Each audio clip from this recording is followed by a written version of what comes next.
बहरहाल वो बड़ा ऑब्वियसली है, इससे अंदाज़ा होता है कि ये जो पाकिस्तान और सऊदी अरेबिया का जो इशू चल रहा है ये थोड़ा सा संजीदा है, बल्कि संगीन है थोड़ा सा। वो सारी पावर लॉबीज़ को जिसको भी टच कर रहे हैं, सबको ही टच कर रहे हैं। यहाँ पे राय आमा और ख़ास तौर पे पावर लॉबीज़ जो हैं उनको टच कर रहे हैं।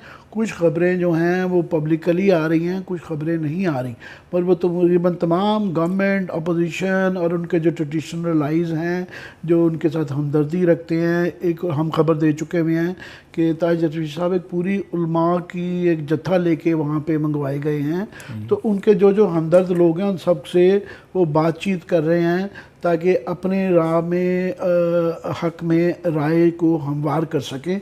ये तो चल रहा है। उस सिलसिले में चीफ़ ऑफ आर्मी स्टाफ जो है सऊदी अरेबिया भी जा रहे हैं, मगर अभी उनके जाने का तनाजुर टोटली यकसर बदल गया है।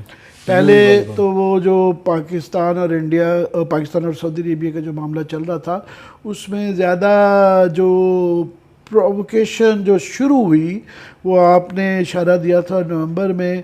उसके बाद फिर तेज़ी जब आई कि एकदम से उन्होंने अपने जो 3 बिलियन दिए हुए थे उन्होंने कहा जी ये किस्तों में वापस देना शुरू करें, तो वो उनके लिए कोई $3 बिलियन कोई ऐसी रकम नहीं थी जिससे थोड़ा सा मेरा ख्याल जिससे थोड़ा सा शामुद कुरैशी साहब ने भी रिएक्ट किया या ओवर रिएक्ट किया, तो ये तनाव बढ़ता गया। मगर अब जो वो जा रहे हैं chief of army staff Saudi Arabia में, तो क्योंकि इतना बड़ा ये एक बहुत बड़ा धमाका हो चुका हुआ है कि यूएई ने जो इसराइल को एक्सेप्ट कर लिया है और उनका जो है ब्रेक थ्रू हो गया है। ये आप देखें 70 साल की तारीख के अंदर जो है ये सबसे बड़ा ब्रेक थ्रू है, और इससे पूरी दुनिया की पॉलिटिक्स, खित्ते की ख़ास तौर पे मिडल ईस्ट की और हमारे खित्ते साउथ एशिया की भी पॉलिटिक्स पे इसके बहुत ज़्यादा सारी रीअलाइनमेंट शुरू हो गई है। पूरी रीअलाइनमेंट है। पहले ही जो है यहाँ पे इस्लामिक दुनिया जो थी वो पहले तो 70s में आप देखें ना, हमारे यहाँ जो इस्लामिक समिट हुआ था, तमाम इस्लामिक, भुट्टो साहब का ये कमाल था, तमाम इस्लामिक दुनिया को यहाँ पे इकट्ठा करके उनका एक बिल्कुल कंसेंसस के साथ जो है ना वो इसराइल के पे एक मौक़िफ़ था। आहिस्ता आहिस्ता वो मौक़िफ़ तेज़ होता रहा। 2 पहले बड़े धमाके हुए, पहले इजिप्ट ने एक्सेप्ट किया, फिर जॉर्डन ने किया।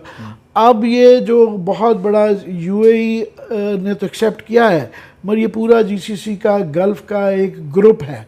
साथ में बहरीन जो कि सऊदी अरेबिया बहरीन एक ही चीज़ है, बहरीन ने भी उसको फैसिलिटेट जिस तरीके से कहा और सराहा है, और साथ में ओमान ने भी। और ये काफ़ी अरसे से सिलसिला चल रहा था। तो लोगों की अब है कि सऊदी अरेबिया ने अनाउंस तो नहीं किया, मगर ये माना जा रहा है कि ये सऊदी अरेबिया की मर्ज़ी के बगैर नहीं हुआ। तो वर्चुअली आप सरेंगे सारी गल्फ़ कंट्रीज़ जो है ना वो उनका ये मानना बहुत ही एक डिफरेंट है। उसके बाद से जो है ज़ाहिर है पैलेस्टीनियंस ने बहुत ज़्यादा उस पर रिएक्ट किया है। उसके बाद हर मुल्क अपनी रीलाइनमेंट कर रहा है, उसको रीफ्रेज़ कर रहा है। जॉर्डन ने कहा है कि जनाब अगर इसके ज़रिए नेक्सेशन रुक जाती है तो हम देखेंगे क्या होता है। टर्की और ईरान नॉट अनसरप्राइजिंगली जो है ईरान ने बहुत ज़्यादा ऑफ कोर्स उसको तनकीद किया है, टर्की ने बहुत ज़्यादा उसको क्रिटिसाइज़ किया है, और यहाँ तक कहा है कि जनाब हम हो सकता है अपना सऊदी यूएई से अपने तल्लुकात डिप्लोमेटिक ख़त्म कर लें, अपना एम्बेसडर वहाँ से बुला लें या उनका वापस भेज दें, तो बड़ा एक्सट्रीम है। इससे पाकिस्तान की इम्पोर्टेंस मैं समझता हूँ, आपने सही कहा कि एक मुश्किल में है, मगर हमारी इम्पोर्टेंस बहुत बढ़ गई है क्योंकि हम बाहर न्यूक्लियर कंट्री हैं और इस खित्ते के बिल्कुल साथ में बैठे हुए हैं। सारी दुनिया हमारे तरफ देख रही है कि हम किधर जाते हैं, क्योंकि पहले 3 इस्लामिक दुनिया 3 धड़ों में तकरीबन बंधी हुई थी। एक जीसीसी कंट्रीज़ एक तरफ थी, कतर और टर्की वगैरह एक तरफ थे, ईरान, सीरिया, हिज़्बुल्लाह वगैरह एक तरफ नज़र आ रहे थे। मगर इसके बाद अब दोबारा वो 1-2 ब्लॉक स्टे हो गए हैं, इस इशू के ऊपर वो आ गया।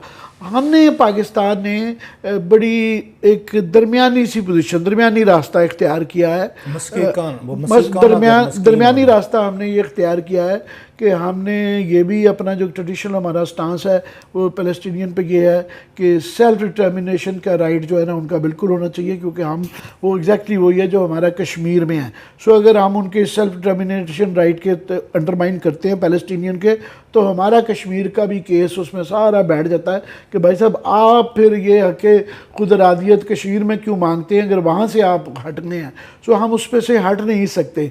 दूसरा, हमने हमेशा से हमारा कंसिस्टेंट स्टैंड रहा है टू स्टेट सोल्यूशन की तरफ कि वहाँ पे इसराइल और जो कि वो भी दरमियानी रास्ता था और पैलेस्टीनियन दोनों की अपनी अपनी स्टेट्स होनी चाहिए।